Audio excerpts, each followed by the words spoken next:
Apa perbedaan Wahabi dan Buya? Dalam dunia Islam, istilah Wahabi dan Buya sering terdengar, tetapi keduanya memiliki makna, konteks, dan peran yang sangat berbeda. Untuk memahami perbedaannya secara mendalam, penting untuk meninjau dari sisi sejarah, karakteristik, serta pengaruhnya dalam masyarakat Muslim. 1. Pengertian Wahabi. Wahabi adalah istilah yang merujuk kepada pengikut gerakan pembaharuan Islam yang dipelopori oleh Syekh Muhammad bin Abdul Wahab di Jazirah Arab. Gerakan ini berfokus pada pemurnian tauhid dan pemberantasan praktik-praktik yang dianggap bid'ah atau tidak sesuai dengan ajaran Al-Quran dan Sunnah. Ciri-ciri utama Wahabi. Pemurnian tauhid. Fokus pada tauhid uluhiyah, rububiyah, dan asma wa sifat, serta menjauhi syirik kecil maupun besar. Dalilnya. Sembahlah Allah dan janganlah kamu mempersekutukannya dengan sesuatu pun. Quran Surat An-Nisa, ayat 36. Hadis Rasulullah, barang siapa yang mati dalam keadaan menyekutukan Allah, maka dia masuk neraka. Hadis riwayat Bukhari dan Muslim. Penolakan terhadap bid'ah. Wahabi menolak segala bentuk ibadah atau tradisi yang tidak memiliki dasar dari Al-Quran dan hadis syahih. Dalilnya. Rasulullah bersabda, barang siapa membuat hal baru dalam urusan agama kami ini yang tidak ada dasarnya, maka ia tertolak. Hadis riwayat Bukhari dan Muslim. Tegas terhadap amalan yang menyimpang.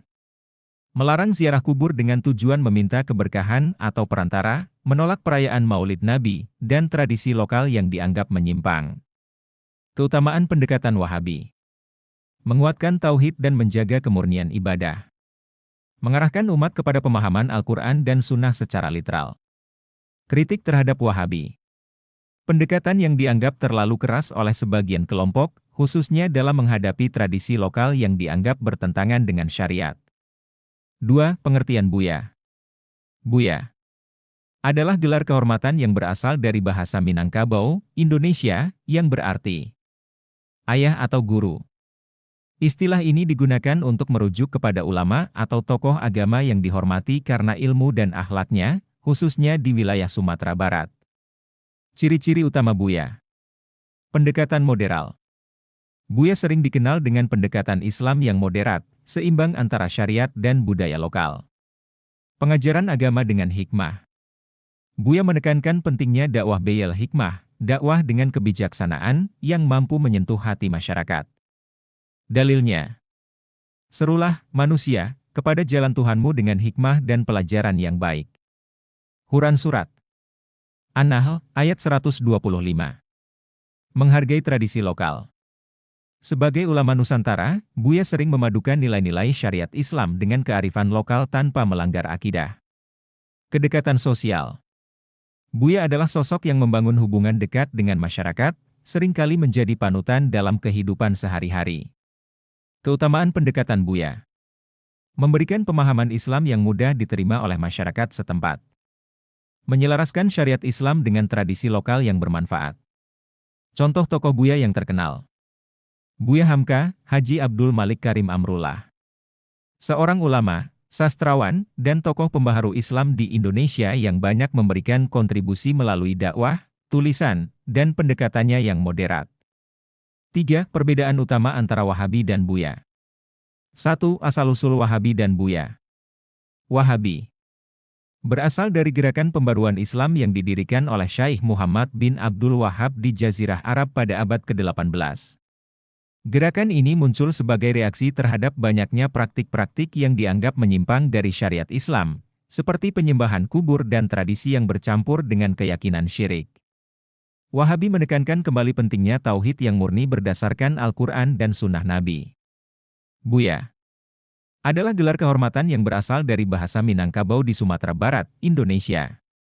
Istilah ini berarti ayah atau guru dan diberikan kepada ulama atau tokoh agama yang dihormati atas ilmunya, akhlaknya, dan kontribusinya kepada masyarakat. Buya tidak terkait dengan gerakan ideologi tertentu tetapi lebih merujuk kepada figur ulama yang menjadi panutan. 2. Fokus utama Wahabi dan Buya. Wahabi berfokus pada pemurnian akidah, tauhid, dan pemberantasan bid'ah, inovasi dalam agama, yang dianggap bertentangan dengan syariat. Praktik-praktik seperti perayaan Maulid Nabi, tawasul kepada orang yang sudah meninggal, dan tradisi yang tidak ada dalilnya dalam Al-Quran dan hadis dianggap sebagai penyimpangan. Buya memiliki pendekatan dakwah yang moderat dan mengutamakan akhlak mulia. Buya seringkali menyesuaikan ajaran Islam dengan budaya lokal tanpa melanggar akidah. Mereka berusaha menjembatani syariat dengan tradisi, sehingga Islam lebih mudah diterima masyarakat. 3. Perbedaan dalam pendekatan dakwah. Wahabi lebih tegas dan literal dalam memahami syariat Islam. Mereka mengacu langsung pada teks Al-Quran dan hadis tanpa banyak mempertimbangkan konteks budaya. Contohnya, Wahabi menolak tradisi seperti tahlilan atau ziarah kubur jika dianggap berlebihan. Pendekatan ini sering dianggap kaku oleh sebagian kelompok. Sebaliknya, Buya cenderung lebih fleksibel dalam berdakwah. Mereka menggunakan pendekatan hikmah, bijaksana, dan toleransi untuk menyampaikan ajaran Islam. Buya Hamka, misalnya, dikenal sebagai ulama yang mampu menggabungkan syariat dengan kearifan lokal, sehingga pesan-pesan Islam lebih mudah diterima masyarakat. 4. Cara mendapatkan gelar Wahabi dan Buya. Gelar Wahabi. Wahabi bukanlah gelar formal yang diberikan kepada individu tertentu, melainkan istilah yang merujuk kepada pengikut ajaran Muhammad bin Abdul Wahhab. Seseorang dianggap sebagai Wahabi jika ia mempelajari, mengikuti, dan menyebarkan prinsip-prinsip yang diajarkan oleh gerakan Wahabi. Biasanya, hal ini melibatkan belajar di institusi pendidikan yang mengikuti ajaran Wahabi, seperti universitas di Arab Saudi. Mengajarkan tauhid yang murni dan menentang bid'ah dalam agama. Menjunjung pemahaman Islam yang literal dan skripturalis. Gelar Buya. Gelar Buya diberikan kepada ulama atau tokoh agama di Minangkabau yang dihormati karena ilmunya, kontribusinya kepada masyarakat, dan akhlaknya yang baik. Gelar ini tidak bisa diminta, tetapi muncul dari pengakuan masyarakat. Untuk mendapatkan gelar ini, seseorang harus memiliki ilmu agama yang mendalam dan diakui oleh komunitas ulama setempat. Menjadi teladan dalam kehidupan sehari-hari, menunjukkan akhlak mulia, dan aktif berdakwah. Memberikan kontribusi nyata kepada masyarakat, baik melalui pendidikan, dakwah, atau aktivitas sosial lainnya. 4. Refleksi dan hikmah. Memahami perbedaan antara Wahabi dan Buya menunjukkan bahwa Islam memiliki keberagaman dalam pendekatan dakwah dan pemahaman. Baik Wahabi maupun Buya memiliki niat yang sama, yaitu membawa umat kepada jalan Allah, meskipun dengan cara yang berbeda. Nasihat. Hargai keberagaman dalam Islam selama tidak keluar dari akidah dan syariat.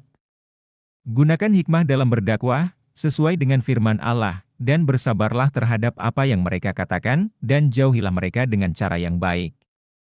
Quran Surat Al-Muzammil, ayat 10, jangan jadikan perbedaan pendekatan sebagai alasan untuk memecah belah umat, sebagaimana Rasulullah bersabda, umatku akan terpecah menjadi 73 golongan, dan hanya satu yang akan selamat. Hadis riwayat Abu Dawud. Fokuslah pada persatuan dan kesatuan umat Islam. Refleksi dan hikmah. Meskipun Wahabi dan Buya memiliki perbedaan pendekatan, keduanya bertujuan membawa umat Islam kepada kebenaran. Perbedaan ini hendaknya tidak menjadi penyebab perpecahan di antara umat, tetapi justru memperkaya khazanah Islam. Allah berfirman, dan berpeganglah kamu semuanya kepada tali, agama, Allah, dan janganlah kamu bercerai-berai. Quran Surat Ali Imran, ayat 103. Rasulullah juga mengingatkan pentingnya akhlak dalam dakwah, sesungguhnya aku diutus untuk menyempurnakan akhlak yang mulia. Hadis riwayat Ahmad.